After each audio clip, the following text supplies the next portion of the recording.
갑자기 친구 한 명이 자리에서 일어납니다. 아무 말도 없이 그냥 일어납니다. 화장실 방향으로 걷기 시작합니다. 그 순간 반대편에 앉아있던 다른 친구 핸드폰이 울립니다. 타이밍이 절묘합니다. 아, 잠깐만, 전화 좀 받아야 해. 귀에 핸드폰을 가져다 댑니다. 나머지 한 명은 갑자기 창밖에 뭔가가 있는 것처럼 고개를 돌립니다. 아무것도 없는 창밖을요. 순식간에 일어난 일이었습니다.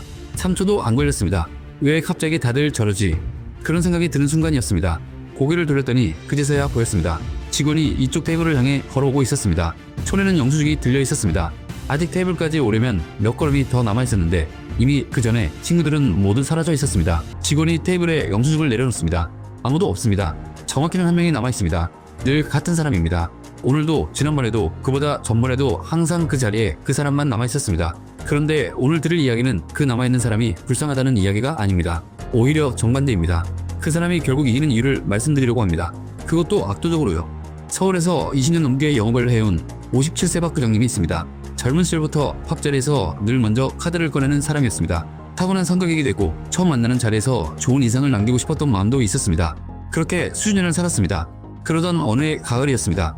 오래된 거래처 모임 자리에서 박 부장님은 이상한 것을 하나 발견했습니다. 새로운 프로젝트 이야기가 나오는데 아무도 박 부장님 이름을 꺼내지 않았습니다. 좋은 거래처가 생겼다는 이야기가 나와도 연락이 오지 않았습니다. 분명히 본인이 밥을 샀던 사람들이었는데 말입니다. 한 번은 용기를 내어 물었습니다. 왜 저한테는 연락을 안 했습니까? 돌아온 대답이 이것이었습니다. 아, 부장님은 워낙 바쁘실 것 같아서요. 그날 집에 돌아오는 길에 박 부장님은 오래 생각했다고 합니다. 내가 밥은 샀는데 왜 나는 이 사람들한테 아무것도 아닌 걸까? 내가 뭘 잘못한 걸까? 그 질문에 답을 찾는데 꽤 오랜 시간이 걸렸습니다. 미국 와튼스쿨의 조직심리학자 애덤 그랜트는 10년에 걸친 연구 끝에 사람을 세 부류로 나눴습니다. 주는 사람, 빼앗는 사람, 그리고 주고받는 사람입니다. 그는 이 연구에서 성공한 사람들의 꼭대기에는 항상 주는 사람이 있었다고 발표했습니다. 그런데 여기서 엄청난 반전이 벌어집니다. 동시에 가장 밑바닥에도 주는 사람이 있었다는 겁니다. 올라간 사람도 완전히 무너진 사람도 모두 주는 사람이었습니다. 도대체 무엇이 달랐을까요? 애덤 그랜트는 그 차이를 이렇게 정리했습니다. 아무에게나 주는 사람은 소진되어 무너지고 줄 사람을 가려서 주는 사람만 끝까지 살아남는다는 것이었습니다. 박 부장님이 무너진 이유가 바로 여기에 있었습니다. 밥을 샀던 것이 문제가 아니었습니다. 누구에게 샀는지를 보지 않았던 것이 문제였습니다. 그렇다면 먼저 계산하면서도 끝까지 이기는 사람들은 무엇이 다를까요? 이들에게는 한 가지 공통된 버릇이 있습니다. 먼저 계산을 하려고 카드를 꺼내거나 영수증을 받아드는 순간에도 시선은 계산서가 아니라 상대방에게 가 있습니다. 그때 상대가 지갑적으로 손을 움직이는지 아니면 아무 반응 없이 손을 그냥 테이블 위에 올려두고 있는지를 유심히 봅니다. 금액이 중요한 것이 아닙니다. 그 짧은 손짓 하나에 이 사람이 이 관계를 어떤 마음으로 생각하는지가 그대로 드러난다고 보기 때문입니다. 30년 넘게 거래해온 파트너가 있는 59세 최 대표님은 이렇게 말했습니다. 저는 처음 만나는 자리에서는 반드시 제가 먼저 냅니다. 그런데 그 순간에도 제 눈은 계산대나 금액으로 향하지 않습니다. 상대방을 봅니다. 지갑에 손이 가는지 아니면 그냥 앉아서 가만히 있는지 그것만 봅니다. 그리고 두 번째 자리에서 그 사람이 어떻게 나오는지까지 확인한 뒤에야 이 관계를 계속 이어갈지를 결정합니다. 최 대표님이 지금도 오래 이어오고 있는 거래처들에는 공통점이 있습니다. 처음 만난 자리에서 적어도 지갑적으로 손이 가는 반응을 보였던 사람들이라는 것입니다. 그때 얼마를 냈는지는 지금 하나도 기억나지 않는다고 했습니다. 다만 그 순간 손이 움직였다는 사실만은 또렷하게 기억한다고 했습니다. 사회심리학자 로버트 치알디니는 인간에게는 받은 것을 돌려주고 싶어지는 본능적인 충동이 있다는 사실을 실험으로 보여줬습니다. 식당에서 손님에게 계산서와 함께 파카사탕 하나를 건넸을 때 팁은 3% 올라갔습니다. 두 개를 건네자 14%가 올랐습니다. 그런데 여기서 더 놀라운 장면이 나옵니다. 웨이터가 사탕을 건네며 오늘 특별히 손님을 위해 하나 더 드리는 겁니다 라고 한마디를 덧붙이자 팁은 무려 23%까지 치솟았습니다.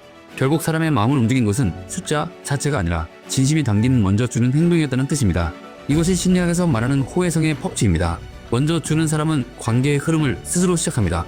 흐름을 시작한 사람이 방향을 정하고 방향을 정한 사람이 결국 그 관계의 주도권을 갖게 됩니다. 계산서를 먼저 집어드는 그 한 번의 동작은 단순히 팝값을 내는 행동이 아닙니다. 이 관계에서 내가 먼저 움직이는 사람이라는 인상을 상대의 무의식 속에 심어주는 행동이기도 합니다.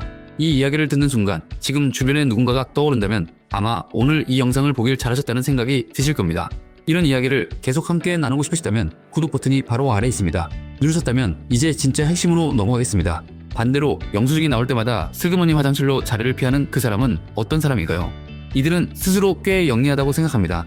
한 끼를 아꼈고 커피값을 아꼈고 계산서가 나오는 순간 자연스럽게 자리를 비우는 기술이 이미 몸에 완전히 배어 있습니다.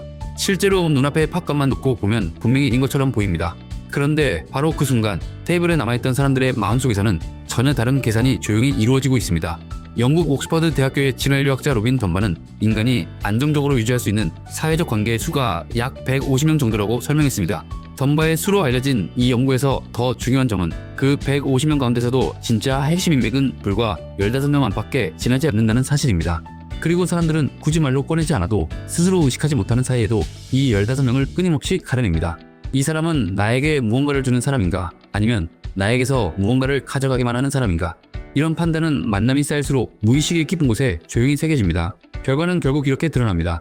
좋은 자리에 함께 부를 사람을 고를 때 그 이름은 먼저 떠오르지 않습니다. 중요한 정보를 나눌 때도 자연스럽게 제외됩니다. 괜찮은 기회가 생겼을 때는 연락처 목록에서 점점 아래로 밀려납니다. 아무도 대놓고 말하지는 않습니다. 그냥 그렇게 조용히, 그리고 천천히 관계의 가장자리로 밀려나는 것입니다. 정작 본인만 그 사실을 모를 뿐입니다. 오늘도 한 끼를 아꼈다고 생각하며 집으로 돌아갑니다. 56세 정 선생님은 오랫동안 같은 동창 모임에 나갔습니다. 그 모임에는 늘 얻어먹는 친구가 한 명 있었습니다. 처음 몇 년 동안은 그 친구가 참 약삭빠르다고 생각했다고 합니다. 타이밍이 너무 기가 막혔기 때문입니다. 직원이 계산서를 들고 테이블 쪽으로 걸어오기 시작하면 그 친구는 이미 자리에서 일어나 있었습니다. 어떻게 저렇게 딱 맞춰 움직일 수 있나 싶을 정도였다고 합니다. 그런데 10년이 지난 어느 날 정 선생님은 이상한 점을 하나 알아차렸습니다. 모임에서 좋은 소식이 생기면 그 친구에게는 늘 가장 늦게 전해졌습니다. 누가 사업 파트너를 찾는다고 해도 아무도 그 친구의 이름을 먼저 꺼내지 않았습니다. 어디 괜찮은 자리가 났다는 이야기가 나와도 마찬가지였습니다. 대놓고 뭐라고 하는 사람은 없었습니다. 그런데도 이상할 만큼 자연스럽게 그 친구의 이름은 늘 앞자리에서 빠져 있었습니다. 정 선생님은 그때 속으로 이런 생각을 했다고 합니다. 저 친구는 10년 동안 팥값을 아낀 게 아니었구나. 그보다 훨씬 더 큰 것을 조금씩, 아주 조금씩 이루고 있었던 거였구나. 먼저 계산하는 사람이 결국 이기는 이유를 정리하면 이렇습니다. 첫째, 이들은 관계를 오늘 하루만의 일로 보지 않습니다. 사회학자 조지 호먼스가 정립한 사회교환 이론은 인간관계가 비용과 보상의 교환으로 이루어진다고 설명합니다. 먼저 계산하는 사람은 이 교환의 첫 단추를 자신이 먼저 끼웁니다. 단순히 2만원짜리 팥값을 쓰는 것이 아니라 이 사람과의 신뢰를 먼저 여는 것입니다. 그리고 먼저 흐름을 만든 사람이 관계의 방향을 잡고 방향을 잡은 사람이 결국 주도권을 쥐게 됩니다. 둘째, 이들은 아무에게나 쓰지 않습니다. 첫 자리에서 기꺼이 냈다면 두 번째 자리에서는 상대를 봅니다. 소주 한 병이라도 이번에는 제가 살게요 라는 말이 자연스럽게 나오는 사람인지 아닌지를 봅니다. 그 한마디가 끝내지 나오지 않으면 미련 없이 거리를 둡니다. 이것은 냉정한 것이 아닙니다. 오히려 정밀한 것입니다. 자신의 에너지를 응답하는 사람에게만 쓰기 때문에 쉽게 소진되지 않고 그래서 더 오래 갑니다. 셋째, 이들은 사람들의 무의식 속에서 가장 먼저 떠오르는 이름이 됩니다. 결정적인 순간에 좋은 기회가 생겼을 때, 중요한 자리가 났을 때 가장 먼저 연락이 가는 사람이 됩니다. 영수증 앞에서 자연스럽게 카드를 꺼내던 그 한 장면이 한 번으로 끝나는 것이 아니라 계속 쌓이기 때문입니다. 그리고 그 작은 장면들이 쌓이고 쌓여 이 사람은 믿을 수 있다는 인식이 상대방 마음 깊은 곳에 오래 남게 됩니다. 오늘 이야기의 결론은 이것입니다. 화장실로 자리를 피한 친구는 오늘 이긴 것처럼 보였을지 모릅니다. 전화를 받으러 나간 친구도 오늘은 이긴 셈일 수 있습니다. 창밖을 바라보며 끝까지 모른 척한 친구도 결국 오늘 한 끼를 아꼈습니다. 그러나 그 자리에 혼자 남아 조용히 카드를 꺼낸 사람은 결국 끝에서 이깁니다. 신뢰를 먼저 쌓은 사람이 결국 좋은 사람들 곁에 오래 남고 좋은 기회를 가장 먼저 붙잡고 결정적인 순간마다 가장 먼저 떠오르는 이름이 되기 때문입니다. 오늘부터는 딱 한 가지만 다르게 해보십시오. 영수증이 테이블 위에 놓이는 순간 먼저 손을 뻗으십시오. 그리고 두 번째 자리에서는 상대를 가만히 보십시오. 그 두 번의 행동이 당신 주변에 모이는 사람의 결을 서서히 바꾸고 결국은 당신 인생의 풍경까지도 완전히 바꿔놓게 될 것입니다. 오늘 이 이야기를 들으며 고개가 끄덕거리셨다면 댓글로 짧게라도 남겨주십시오. 한 분 한 분의 마음을 소중히 읽겠습니다.